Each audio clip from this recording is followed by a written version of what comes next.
അപ്പോൾ നമുക്ക് അടുത്തൊരു കോളിസ് വർക്കിന് വന്നിട്ടുണ്ട്. വണ്ടി 2002 മോഡൽ വണ്ടിയാണ്. FS ആണ്. FS 2,33,000 കിലോമീറ്റർ, സെക്കൻഡ് ഓണർ വണ്ടിയാണ്.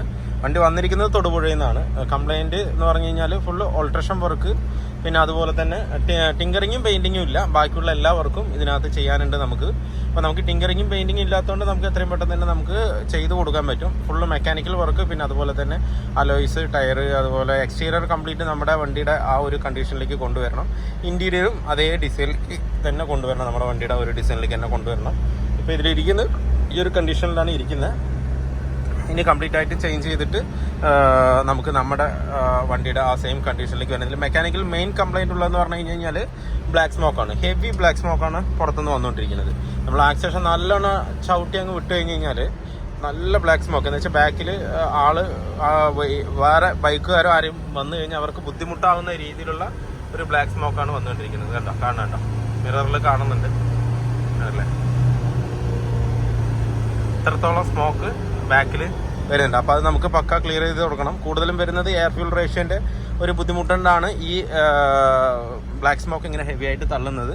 അത് എന്താണെന്നുള്ളത് ചെക്ക് ചെയ്യണം. നമുക്ക് ഇനിയിപ്പോൾ എഞ്ചിൻ്റെ പരമായിട്ടുള്ളതാണോ, അതല്ല ഇനിയിപ്പോൾ നോസിലിൻ്റെയോ പമ്പിൻ്റെയോ എന്താണെന്നുള്ളത് ഫുള്ളായിട്ട് ചെക്ക് ചെയ്തിട്ട് വേണം ചെയ്യാനായിട്ട്. പമ്പിൻ്റെ മെയിനായിട്ട് ഇഷ്യൂ വരാൻ സാധ്യത കുറവാണ്.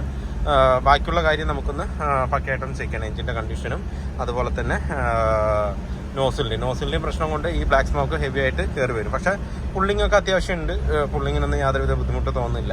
ഇനി സസ്പെൻഷൻ ആക്ഷൻ കുറവാണ്. ഇത് ഒരു റഫായിട്ടൊരു ഫീലിംഗ് നമുക്ക് ഇതിനകത്ത് വരുന്നുണ്ട്. അപ്പോൾ അതെന്തായാലും ചെക്ക് ചെയ്ത് നോക്കാം. ഞാൻ വണ്ടിയുടെ ഔട്ടറും കൂടെ ഞാനിപ്പോൾ കാണിച്ചു തരാം. വണ്ടിയുടെ ഔട്ടർ ലുക്ക് എന്ന് പറയുന്നത് ഈ ഒരു കണ്ടീഷനിലാണ്. FS ആണ്. RSൻ്റെ അലോയ് ഇതിനകത്ത് അവർ കയറ്റിയിട്ടുണ്ട്. എന്നിട്ടൊരു കപ്പിലൊരു എംബ്ലം സെറ്റ് ചെയ്തിട്ട് അവർ ഇതാക്കിയിട്ടുണ്ട്. പെയിൻറ്റിങ് ഫുള്ളായിട്ട് ചെയ്തിട്ടുണ്ട്. നീറ്റായിട്ട് തന്നെയാണ് ചെയ്തിരിക്കുന്നത്. കളർ ടൂണും കറക്റ്റായിട്ട് തന്നെ വന്നിട്ടുണ്ട്. ആ ബ്ലൂ ഗ്രീൻ ഷെയ്ഡ് കറക്റ്റായിട്ട് തന്നെ കിട്ടുന്നുണ്ട്. പിന്നെ ബാക്കിലെ ലൈറ്റുകൾ മൊത്തം സാധാരണ നോർമലാണ്. അത് നമുക്ക് ചേഞ്ച് ചെയ്യണം. ചേഞ്ച് ചെയ്തിട്ട് ഒറിജിനലാക്കണം. ഡിക്കിയിലെ ക്രോം ഒറിജിനലാക്കണം. നമ്പർ പ്ലേറ്റിൻ്റെ ബാക്കിൽ വരുന്ന ഗാർണിഷ് വെക്കണം. റിയറിൻ്റെ വൈപ്പർ സെറ്റ് ചെയ്യണം. FS ആണ് വണ്ടി. RSൻ്റെ ഒരു മോഡലിലേക്ക് ആക്കി കൊണ്ടുവന്നിരിക്കുകയാണെന്ന് മാത്രം. ഈ ഒരു ലെവലിലാണ് നിൽക്കുന്നത്. 2002 മോഡൽ വണ്ടിയാണ്. പിന്നെ ഫുഡ് സ്റ്റെപ്പ് ഉണ്ട്. ഫുഡ് സ്റ്റെപ്പിൻ്റെ സെൻട്രൽ പോർഷൻ, മെറ്റൽ പോർഷൻ ഇല്ല. അതൊന്ന് നമുക്ക് ക്ലിയർ ചെയ്ത് കൊടുക്കണം. പിന്നെ കസ്റ്റമർ പറഞ്ഞിട്ടുള്ളത് എല്ലാ സാധനവും ഒറിജിനൽ ലൈറ്റും കാര്യങ്ങളും എന്താണെന്നുണ്ടെങ്കിൽ ഒറിജിനൽ പാർട്സ് ഇട്ട് തന്നെ ചെയ്യാനാണ് പറഞ്ഞിരിക്കുന്നത്. പിന്നെ എക്സ്ട്രാ നമ്മൾ ഫോഗ് ലാമ്പ്, ബമ്പറിൽ വെക്കുന്ന ഫോഗ് ലാമ്പ് യെല്ലോ ഷെയ്ഡ് കൊടുക്കാനാണ് പറഞ്ഞിരിക്കുന്നത്. ഫോഗ് ലാമ്പ് മാത്രം, ബാക്കിയെല്ലാം നോർമലി വരുന്ന ടൈപ്പിലേക്ക് കൊണ്ടുവരാനാണ് പറഞ്ഞിരിക്കുന്നത്. വണ്ടി ഓടിച്ചിട്ട് വലിയ കുഴപ്പമില്ല, പക്കയായിട്ട് തന്നെയാണ് ഇതാകുന്നത്.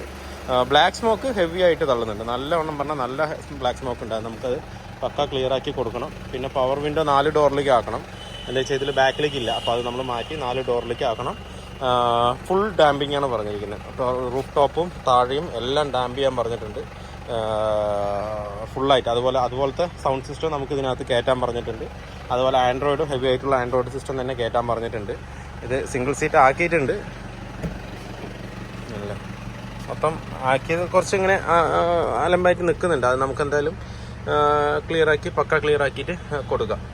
ആണ് ഇൻ്റർവ്യൂവിൽ ടോപ്പ് കാര്യങ്ങളൊക്കെ ഇങ്ങനെയാണ് വരുന്നത്. പിന്നെ AC ഫിറ്റഡ് AC ആണ്. വർക്കിംഗ് ആണ്, കൂളിംഗ് ഉണ്ട്, കുഴപ്പമൊന്നുമില്ല.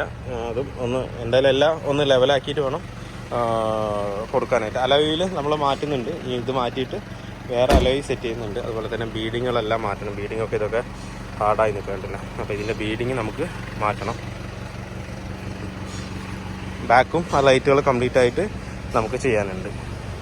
എഞ്ചിൻ ഭാഗത്ത് വലിയ വേറെ ബുദ്ധിമുട്ടൊന്നുമില്ല, നോർമൽ തന്നെയാണ്. ബൈക്ക് സ്മോക്കോ കാര്യങ്ങളൊന്നുമില്ല. ഇനിയിപ്പോൾ ബ്ലാക്ക് സ്മോക്ക് വരാനുള്ള കാരണം എന്താണെന്നുള്ളത് നോക്കിയിട്ട് അതൊന്ന് ക്ലിയർ ചെയ്യണം. എഞ്ചിൻ റൂമും ഇതിന് വേണ്ടി തന്നെ ഇരിക്കുന്നുണ്ട്. പിന്നെ അവിടെ കുറച്ച് പെയിൻറ്റും കാര്യങ്ങളൊക്കെ അടിച്ച് വെച്ചിട്ടുണ്ട്. AC കംപ്രസറിലൊക്കെ സിൽവർ അടിച്ച് വെച്ചിട്ടുണ്ട്.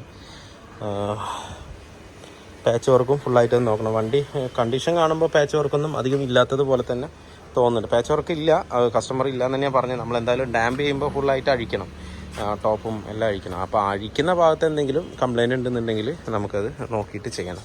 പിന്നെ മെയിനായിട്ട് കോളിസിൻ്റെ വാട്ടർ ചാനലാണ് പ്രശ്നം വരാറ്. അപ്പോൾ എപ്പോഴും വണ്ടി എടുക്കുമ്പോൾ ആ വാട്ടർ ചാനലൊന്ന് നല്ലവണ്ണം നോക്കിയിട്ട് എടുത്താൽ മതി. ഇതിൻ്റെ വാട്ടർ ചാനൽ പക്കയാണ്, ഫുള്ളും നീറ്റായി തന്നെ ഇരിക്കുന്നുണ്ട്. അപ്പോൾ അതുകൊണ്ട് വണ്ടിക്ക് വലിയ പാച്ച് ഉണ്ടാകാൻ സാധ്യത കുറവാണ്. ബാക്കിയുള്ള വർക്കുകൾ മാത്രം ചെയ്യാം. ഇതൊക്കെ RSലേക്ക് കൊണ്ടുവന്നിരിക്കുകയാണ് കേട്ടോ. ഈ ഫുഡ് സ്റ്റെപ്പ് ഇതിൻ്റെ അല്ല, ഇതിൽ വരുന്നില്ല, ഇതൊക്കെ മെറ്റലാണ് വരുന്നത്. ഇത് മാറ്റിയിട്ട് അവർ RSൻ്റെ ടൈപ്പ് കൊണ്ടുവന്നിട്ടുണ്ട്. പക്ഷേ ആ സെൻറ്ററിൽ വരുന്ന പീസ് കൊടുത്തിട്ടില്ല, അത് നമുക്ക് കൊടുത്ത് അതൊന്ന് സെറ്റാക്കണം. അപ്പോൾ ഇത്രയും വർക്കാണ് ഇതിനകത്തുള്ളത്. പിന്നെ എക്സ്ട്രാ ഫോഗ് ലാമ്പ് സെറ്റ് ചെയ്യാനുണ്ട്, ക്രിസ്റ്റയുടെ സ്റ്റിയറിംഗ് വീൽ സെറ്റ് ചെയ്യാനുണ്ട്. വണ്ടി വർക്ക് കഴിഞ്ഞ് വരുമ്പോൾ ലുക്ക് തന്നെ മാറും എല്ലാം കൊണ്ടും. ഡാഷ്ബോർഡ് സ്റ്റിച്ചിങ്, സീറ്റിൻ്റെ വർക്ക് കംപ്ലീറ്റും വർക്കുണ്ട്. ഈ ഒരു കണ്ടീഷനിലപ്പോൾ ഇരിക്കുന്ന വർക്ക് കഴിയുമ്പോൾ കാണാൻ അതിൻ്റെ ക്വാളിറ്റി എത്രത്തോളം ഉണ്ട് എന്നുള്ളത് ഒക്കെ ആയിരിക്കും. പിന്നെ ഫ്രണ്ട് ഗ്രില്ലൊക്കെ ഗോൾഡിഷ് കളർ സിൽവർ അടിച്ചു വെച്ചിട്ടുണ്ട്. നമുക്കത് മാറ്റി ഒറിജിനൽ ഗ്രില്ലൊക്കെ ഇട്ട് കൊടുക്കണം. കംപ്ലീറ്റ് ജെന്യൂൻ ആയിട്ട് ചെയ്യണം. അതിൻ്റെ കൂടെ എക്സ്ട്രാ ഫിറ്റിങ്സ് കാര്യങ്ങൾ കംപ്ലീറ്റും ഇതിനകത്ത് ചെയ്യാനുണ്ട്.